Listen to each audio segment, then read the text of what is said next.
Hey, this is Frank. Following up on the video from picking my boat up from Holiday Marine. And got in there. They basically came back and told me, well, their time that they spent to diagnose a problem that seemed to be a water issue, in their opinion, was part of the reason for the charge. First, it was because they raised the engine a couple of inches. So I'm going to show you here now. Their opinion. So their opinion was that when the boat's underway, the water is splashing up, maybe due to the fact I had a Bob's jack plate put on, or a light bar put underneath it, and its pressure is causing the trim switch to jump around and not stay in one position. First thing I got home, I needed to do the oil change and everything, so I took care of that. And while I'm on there, I'm turn the key on, I'm sitting there and just watching the gauge flick around. So they're not even in the water, but yet this disturbance. So I guess it's an air disturbance too.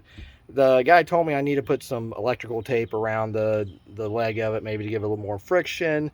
The other thing was there's a Bob's jack plate for $100-something I can install on the back, which would solve their problem in their opinion. But nevertheless, they charged me an hour's worth of labor for something that they spent time on and couldn't even apparently diagnose. I just sent the guy 2 videos via text about, I'm sitting here in my driveway. I'll flip this. Sitting here in my driveway, engine's raised up and just sitting there, and gauge's been fluctuating back and forth. Right now it's staying pretty steady. I adjusted it just a little bit there. Okay, so now stop. See, it's trying to figure out where to settle. But yet, they didn't have to take it in the water. All you had to do was shake the boat, and the gauge starts jumping around. 10%, goes down into the 20s. So, I sent those videos to the guy, and of course I'm not expecting to hear anything back.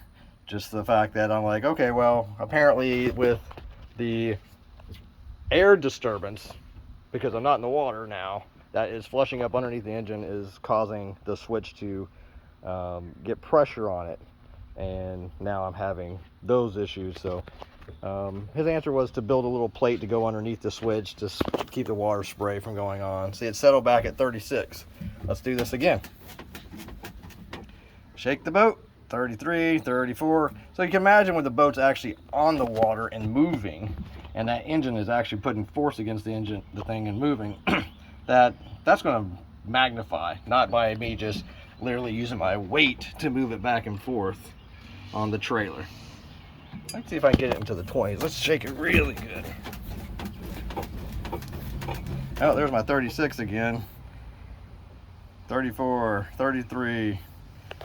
Just a little bit ago it was fluctuating even more, so apparently it's a bad switch. It has to be the location of the switch. I just bumped it up to 41, 40. And my vocalization to them was, it's supposed to be at 41 now, and now it's bumping around. I vocalized to them, well, if they would have told me they're going to charge an hour's, or could be multiple hours worth of labor to try to diagnose the switch, for the $200 for the switch, I would just bought a switch and put it on myself, because it's 2 screws and a wire harness. Also, when I got it back, I know this boat really well because I keep it up. It's filthy, dirty, nasty, but now I have a nice scratch gouge in the front that wasn't there. I have a couple of scratches on the back, but I'm not sure if those were there, so I'm not gonna say too much. I'm pretty sure that wasn't there. There's some scratches here on the corner too, but me taking it in, having them replace the hydraulic under warranty, look at something that obviously is a defect, and them telling me that the water is coming from way down here, jumping all the way up 2.5 feet to catch this switch and causing it to actually go to 0. Because when I'm underway, it will go to 0, which is all the way down. But somehow it's telling it It's actually pressurizing. This is what they told me. It's pressurizing enough that it can go all the way to 0, but yeah, I don't have water flushing in the back of the boat, which is here. It's just very upsetting. So my opinion, the tech at Holiday Marine, I have no faith in, and for them to come across and give me some BS story about how water is actually affecting that, and around again here, that my little light bar down here, this light bar here, this is the bottom of the boat, and then I have the extra hull light bars 6 inches up from the hull of the boat.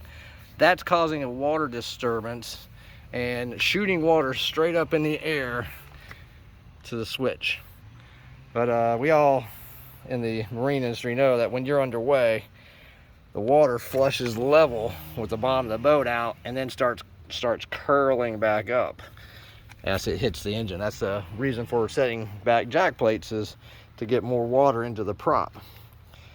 So beware of the places you go. Beware of, I guess, what you sign. There's not much I could do about not paying, because the paperwork, I asked for a copy. The guy's like immediately, oh, you're going to dispute the charge, and because he didn't give me a quote, there's no quote on the paperwork or anything. So beware of what you sign on there. The paperwork says, you know, specifically, we have the right to have a lien on your boat, to demand payment and everything. So stay away from Holiday Marine. It's definitely not something I would ever take my boat back to. So good luck out there, guys. Hopefully you're not having problems with any of your boats, and you're out there enjoying it rather than me working on my brand new boat.